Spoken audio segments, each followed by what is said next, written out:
Frères et sœurs, que la paix et la grâce de notre Seigneur et Sauveur Jésus-Christ soient avec vous. Ici et de Boyou et Redemption Ministries pour notre dévotion matinale pour ce mardi 8 octobre 2024. Toujours dans la mission de vous accompagner semaine après semaine, réveil après réveil, matinée après matinée, journée après journée sur le chemin du royaume de Dieu. Car l'essentiel, frères et sœurs, est dans le royaume de Dieu. La force est en Dieu, la guérison est en Dieu, l'abondance, frères et sœurs, est en Dieu, la sagesse est en notre Dieu, et surtout l'espérance, frères et sœurs, est en notre Dieu. Et c'est pourquoi nous nous répétons à chaque instant: cherchons d'abord le royaume de Dieu et sa justice, et toutes les autres choses nous seront données en plus. Donc bon réveil mon frère, bon réveil ma soeur, que le nom de l'Éternel soit béni ce matin, que le nom de l'Éternel soit glorifié ce matin, que le nom de l'Éternel soit exalté, car notre Dieu nous a fait du bien.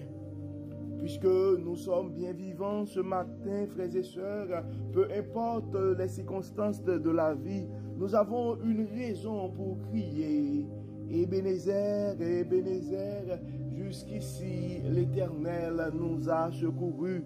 Le psalmiste nous dit dans le psaume 150 que tous ceux qui respirent louent l'Éternel. Donc si l'oxygène est gratuitement à ta disposition ce matin, tu as une raison pour louer notre Dieu. Tu as une raison pour rendre des actions de grâce ce matin, car tu n'es pas compté parmi les morts ce matin. Donc c'est toi, mon frère, c'est toi, ma soeur, qui dois adorer notre Dieu ce matin, car nous devons nous rappeler notre raison d'être, c'est de rendre gloire à Dieu. Nous chantons souvent: je suis né pour te louer, je suis né pour t'adorer. Donc c'est une grâce, frères et sœurs, de pouvoir commencer notre journée avec Dieu, car un réveil avec Dieu nous offre cette opportunité d'avoir une journée remplie de sa faveur. Et en accumulant des journées remplies de la faveur de Dieu, frères et sœurs, nous allons finir par avoir une année remplie de sa bonté, car vous savez, l'année 2024 est décrétée l'année de la bonté de Dieu à AWH Redemption Ministries. Et si nous arrivons, frères et sœurs, à accumuler des années remplies de la bonté de Dieu, nous allons finir par avoir une vie comblée de ses plus riches bénédictions sur plusieurs générations. Donc pour notre dévotion de ce matin, frères et sœurs, le texte qui nous est proposé, c'est le texte que nous trouvons en 1 Corinthiens, chapitre 1er, versets 26 à 31. 1 Corinthiens, chapitre 1er, versets 26 à 31. Considérez donc, frères et sœurs, la situation dans laquelle Dieu vous a appelé à lui. On ne trouve parmi vous que peu de sages selon les critères humains, peu de personnalités influentes, peu de membres de la haute société. Non, Dieu a choisi que le monde considère comme une folie pour confondre. A choisi ce que le monde considère comme une folie pour confondre les sages. Et il a choisi ce qui est faible pour couvrir de honte les puissants. Dieu a porté son choix sur ceux qui n'ont aucune noblesse et que le monde méprise, sur ceux qui est considéré comme insignifiant pour réduire à néant ce que le monde estime important. Ainsi, aucune créature ne pourra se vanter devant Dieu. Par lui, vous êtes unis à Christ, qui est devenue pour nous cette sagesse qui vient de Dieu. Justice, purification et délivrance. Il en est ainsi pour que soit respecté ce commandement de l'Écriture. Celui qui veut éprouver de la fierté, qu'il place sa fierté dans le Seigneur. Celui qui veut éprouver de la fierté, qu'il place sa fierté dans le Seigneur. Nous venons de lire, frères et sœurs, le texte que nous trouvons en 1 Corinthiens, c'est la première lettre de Paul aux Corinthiens, et nous avons lu le premier chapitre, nous avons lu en fait les versets 26 et 31. Et nous avons lu comme d'habitude la Bible, la Bible du semeur. Mais je dois vous dire, frères et sœurs, que dans la Bible du semeur, en fait, cette portion d'écriture, ça commence dans le verset 18 jusqu'au verset 31, et le titre qu'on donne à ce texte, c'est la sagesse des hommes et la folie de Dieu. La sagesse des hommes et la folie de Dieu. Et dans ce texte, dans le verset 18, juste pour vous mettre en contexte, frères et sœurs, et je vais lire pour vous les versets 18 et 19. En effet, la prédication de la mort de Christ sur une croix est une folie aux yeux de ceux qui se perdent. Mais pour nous qui sommes sauvés, il est la puissance même de Dieu. N'est-il pas écrit: je détruirai la sagesse des sages et je réduirai à néant l'intelligence des intelligences. Et ça a continué pour dire: où est le sage, où est le spécialiste de la loi, où est le raisonneur de ce monde? Dieu n'a-t-il pas changé en folie la sagesse du monde? En fait, c'est juste pour vous expliquer, frères et sœurs, souvent nous répétons la sagesse de Dieu dépasse la sagesse des hommes. Parce que des fois, nous avons notre propre logique. Nous avons notre logique humaine, frères et sœurs. Et on voit Dieu quand il veut manifester sa puissance. Dieu peut agir autrement. En fait, quand on veut un mouvement, et puis si on souhaite que ce mouvement puisse aller loin, et généralement on essaie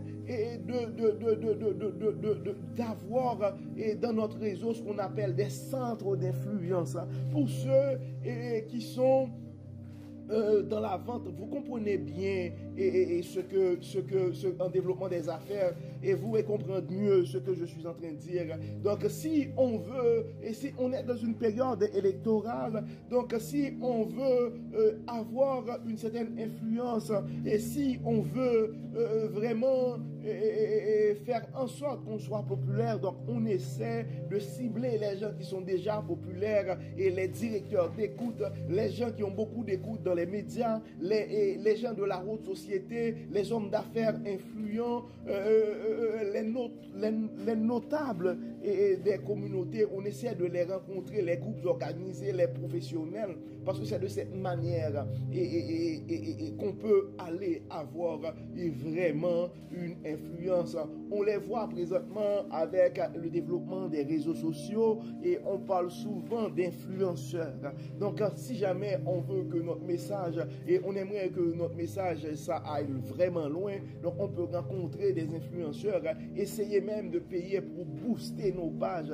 Donc c'est de cette manière-là que généralement dans l'approche humaine, l'intelligence humaine, quand on veut créer des mouvements, c'est de cette manière-là qu'on le fait. Et la mission des apôtres, la mission des disciples, ou la mission de Jésus-Christ, à un certain moment, c'est vraiment de faire propager et de faire en sorte que l'évangile soit publié dans le monde entier. Et on voit Jésus-Christ a commencé son ministère avec 12 disciples. Et il reste l'homme le plus influent.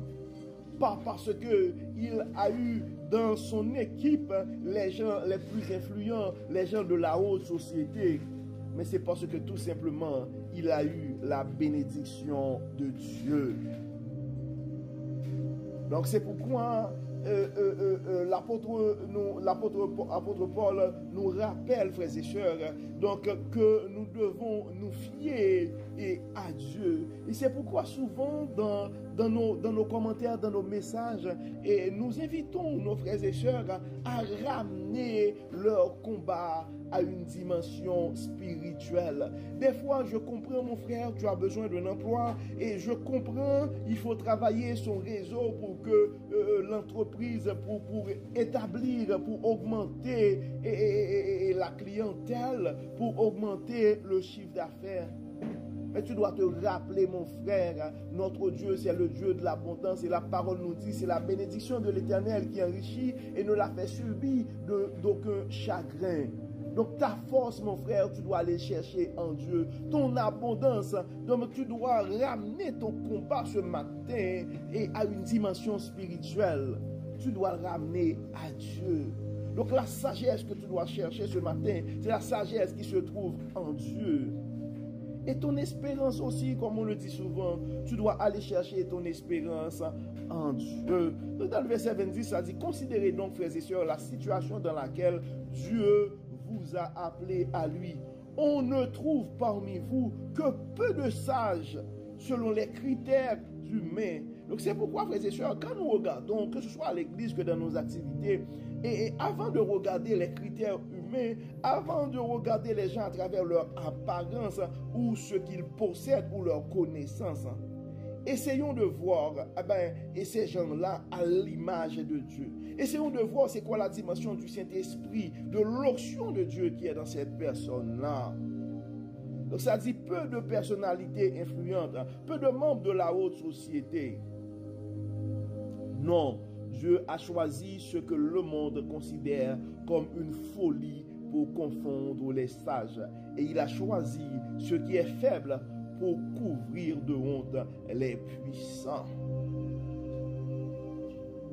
On se souvient de l'histoire de David, frères et sœurs, parce qu'on ne voyait pas en David le oint de l'Éternel. Mais l'homme, généralement, regarde sur les apparences, mais Dieu lui-même regarde dans une autre dimension. Non, Dieu a choisi ce que le monde considère comme une folie pour confondre les sages. Il a choisi ce qui est faible pour couvrir de honte les puissants.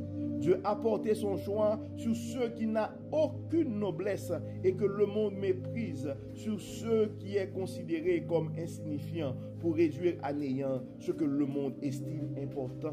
Si tu te sens négligé ce matin, mon frère, et par les gens de ton environnement, si tu te sens méprisé ce matin, ma soeur, tu dois comprendre que celui qui relève vraiment les gens en dignité, c'est le Dieu Tout-Puissant.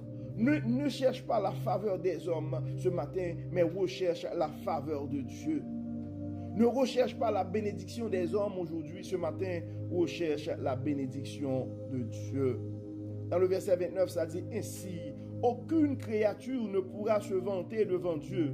Par lui, vous êtes unis à Christ qui est devenu pour cette sagesse qui est devenue pour nous cette sagesse qui vient de Dieu.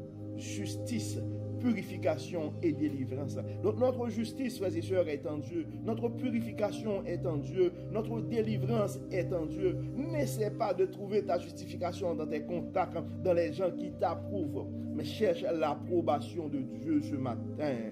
Car la parole nous dit dans le verset 31, et il est ainsi pour que soit respecté le commandement de l'Écriture. Ça dit quoi? Celui qui veut éprouver de la fierté, qu'il place sa fierté dans le Seigneur. Place ta fierté dans le Seigneur ce matin, mon frère. Place ta fierté dans le Seigneur ce matin, ma soeur. Si tu as la honte aujourd'hui, mon frère, si tu te trouves dans une situation où tu te sens humilié ce matin, ma soeur, tu dois comprendre que ton combat n'est pas physique. Tu dois ramener ton combat à une dimension spirituelle. Demande à Dieu de te donner une double portion de bénédiction ce matin. Demande à Dieu de faire en sorte que sa lumière puisse briller en toi. C'est Dieu qui relève en dignité ses enfants, frères et sœurs. C'est la bénédiction, ça vient de Dieu. nous avons le Dieu, notre Dieu c'est le Dieu de l'abondance, hein. C'est le Dieu de la sagesse, hein. C'est le Dieu de l'espérance. Donc dans ton mépris, dans ton abandon, dans tes humiliations ce matin, donc tu dois te fier à Dieu, mon frère. Ton espérance doit être en notre Dieu ce matin. C'est pourquoi nous allons prier, frères et sœurs, comme d'habitude. Nous allons intercéder pour nos frères et sœurs qui sont méprisés ce matin. Et nous allons prier pour nos frères et sœurs qui se sentent diminués ce matin, que ce soit par la maladie, que ce soit par la précarité, et que ce soit par des besoins financiers, que ce soit par toutes sortes de circonstances. Nous savons que notre Dieu, c'est le Dieu de la délivrance, c'est le Dieu de la purification, c'est le Dieu de la justice. Donc nous allons invoquer notre Seigneur, nous allons intercéder pour ses frères et sœurs ce matin, et car nous savons que la fierté n'est pas dans les hommes. Donc celui qui veut éprouver la fierté, comme la parole nous dit, doit placer sa fierté dans le Seigneur. Donc plaçons notre fierté dans le Seigneur, frères et sœurs, et allons vers notre Dieu, car il est le Dieu fidèle qui n'abandonne jamais ses enfants. Dieu de bonté, Dieu de miséricorde, nous te disons merci Seigneur pour ton amour, merci pour ta grâce, merci pour ta fidélité. Merci Seigneur parce que tu as été toujours pour nous un secours et un appui qui nous a jamais manqué dans la détresse. Dieu de bonté, Dieu de miséricorde, nous te disons merci parce que tu n'arrêtes pas de nous révéler ta sagesse. Merci parce que dans nos situations, tu trouves une façon de toujours nous rappeler comment les aborder. Dieu d'abondance, Dieu de sagesse et Dieu de toute espérance, nous nous présentons devant toi ce matin malgré nos imperfections, malgré nos fautes, mais en nous fiant, Dieu Tout-Puissant, à ta miséricorde, à ta compassion. Nous remettons entre tes mains nos frères et sœurs qui se sentent méprisés, diminués, abandonnés, probablement à cause de leur maladie, probablement parce que ils ne sont pas classés parmi les gens de la haute société, parce que par rapport à leur origine, Dieu clément, les gens ne voient pas en eux le potentiel. Dieu de toute bonté, Dieu de toute miséricorde, tu les connais par leurs noms, tu connais leurs adresses. Nous te demandons, Seigneur, de mettre ta force dans leur faiblesse ce matin. Tu vois leur honte ce matin, tu vois leur mépris.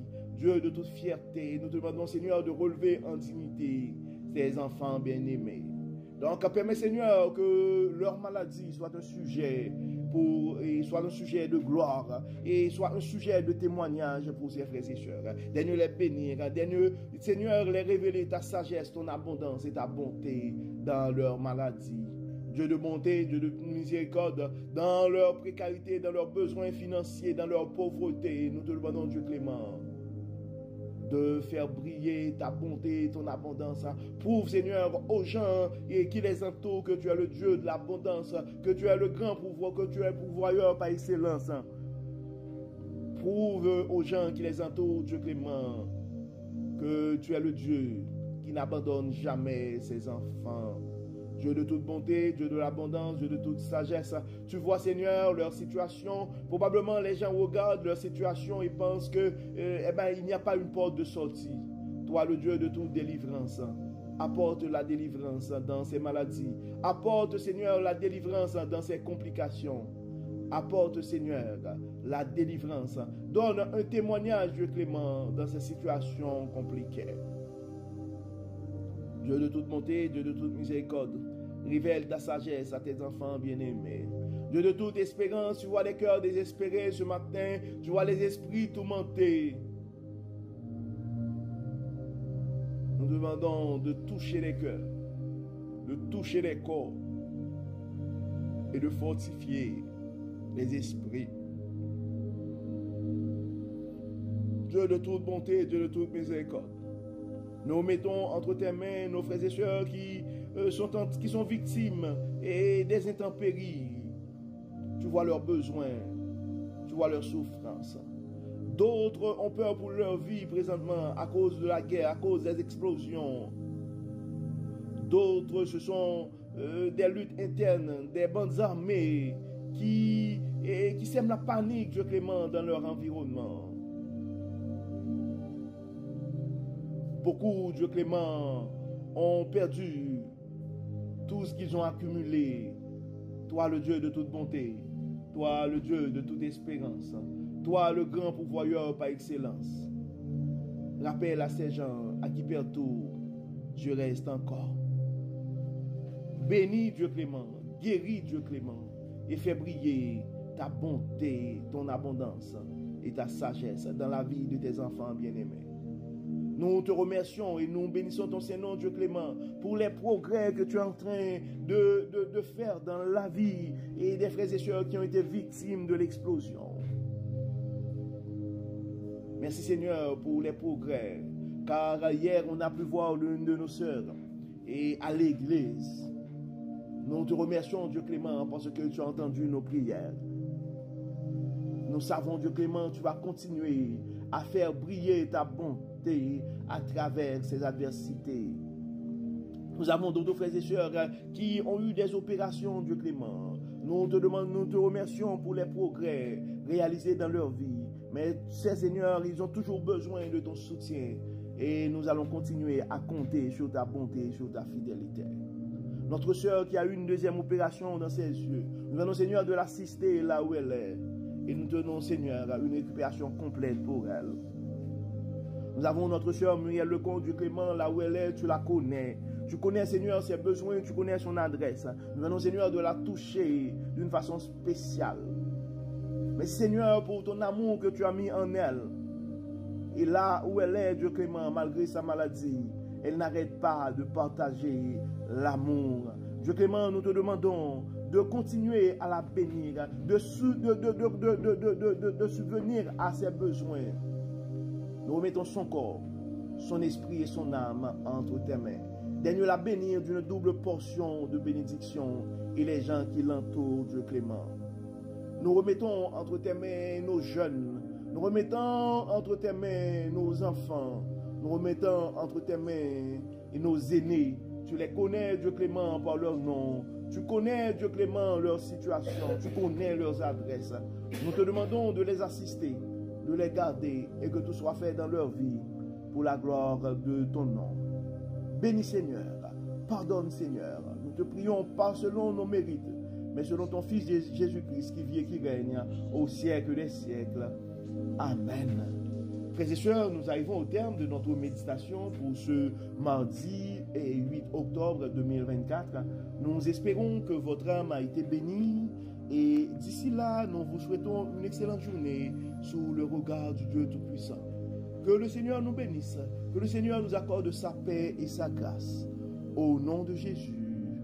Amen. Amen. Bon mardi, frères et sœurs, et à demain. Bye bye.